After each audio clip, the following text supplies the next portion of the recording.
performance guys. Hari ni Wan Cina nak cerita sikit pasal tayar performance yang ada di pasaran Malaysia dan juga banyak korang cari. Okey, tayar performance dia ada banyak jenis. Dia ada ultra high performance, dia ada semi slick dan juga slick tayar yang macam F1 pakai. So di depan Wan Cina ni ada dua jenis saja. Okey, ultra high performance yang belah kiri ni adalah Bridgestone Potenza RE004. Okey, so kita cerita sikit pasal tayar ni dululah. Ini adalah tayar ultra high performance daripada Bridgestone sendiri. Korang memang banyak dah tahu, banyak orang pakai tayar ni. Okey, track wear 220, traction A, temperature A. Okey, tayar Bridgestone Potenza ni kebanyakan ataupun semua ialah buatan Thailand, RE004 lah.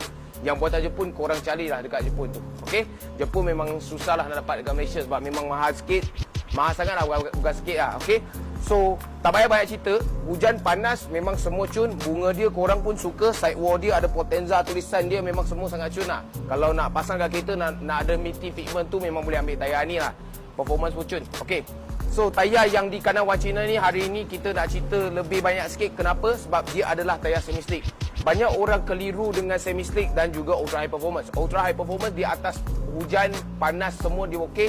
Tapi semi slick ini dia lagi baik daripada segi grip panas daripada UHP ni. Okey, so atas kering memang dia lekat gila, bawa kita main hentam je corner.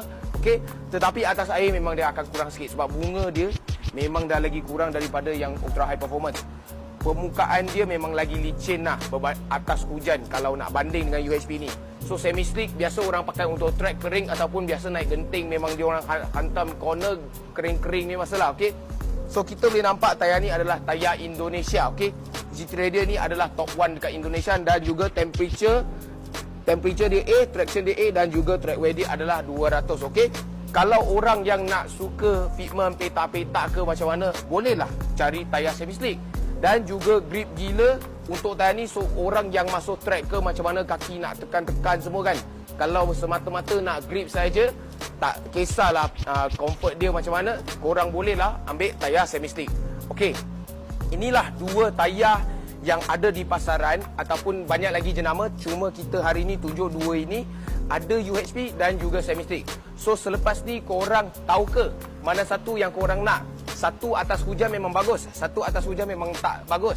Tetapi kering dia lagi bagus daripada ini. Memang sangat lekat gila berbanding yang macam ini. Okey, so itu saja untuk video kali ini. Kalau korang suka video kali ini, tolong like, share dan komen dekat bawah apa yang korang nak tengok seterusnya. Macam biasa, cari Wan Cina. Thank you guys.